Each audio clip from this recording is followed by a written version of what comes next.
네, 새누리당 유승민 원내대표가 지난 2월 취임한 뒤 처음으로 교섭단체 대표 연설을 했습니다. 유 원내대표는 새로운 보수 정당의 길을 찾겠다며 기득권 세력이 아닌 약자의 편에 서겠다고 밝혔습니다. 네, 국회로 가보겠습니다.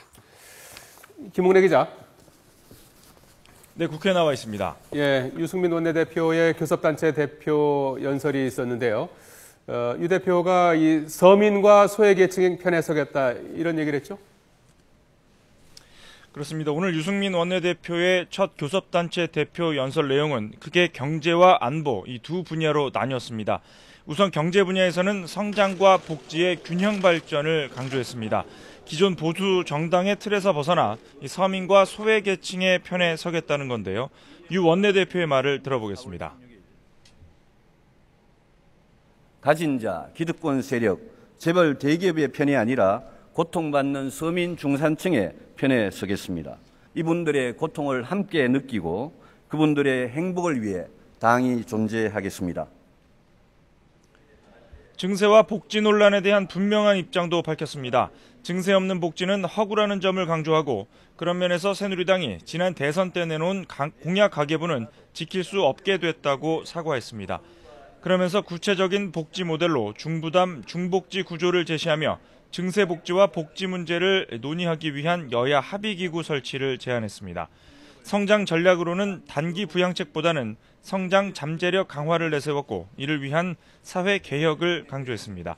특히 국가재정 건전성을 감안한 공무원연금 개혁의 시급성을 거듭 강조하고 경제 정당을 표방하고 나선 야당의 협조를 촉구했습니다.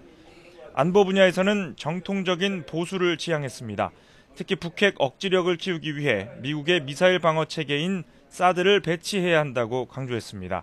그러면서 최근 안보를 강조하는 야당을 향해 사드 배치와 천안함 폭침 규탄 결의안, 북한 인권법, 테러 방지법 등 국가 안보 현안에 대한 분명한 입장 표명을 촉구했습니다. 이 밖에도 유 원내대표는 세월호 1주기를 앞두고 정부의 선체 인양 검토를 조속히 마무리해달라고 당부하고 특별법 시행령 등을 둘러싼 갈등 치유에 진지하게 임하라고 촉구했습니다. 네, 이제 재보선이 앞으로 3주 남았는데요. 서울 관악을 지역이 최대 관심 지역으로 떠올랐습니다. 그러다 보니까 여야 지도부도 지금 관악에 집중하고 있죠. 그렇습니다. 오늘 여야 대표가 나란히 이번 재보선의 최대 격전지로 떠오른 서울 관악으로 향합니다. 새누리당은 최근 여론조사에서 여당 후보의 지지세가 견고한 것으로 나오자 표밭을 다진다는 각오로 이곳을 찾습니다. 반면 새정치연합은 야권표 분산을 막겠다는 각오로 관악 선거 지원에 총력을 다한다는 방침입니다. 우선 새누리당 김무성 대표는 오후에 오신환 예비후보의 선거사무소 개소식에 참석한 데 이어 인근 재래시장을 방문해 지지를 호소할 계획입니다.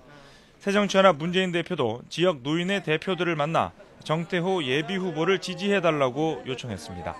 새정치연합 지지를 공식화한 동교동계도 권노갑 상임고문이 오늘 관악을 찾아 호남 향후의 회원들과 만나려고 했지만 일정이 취소됐습니다.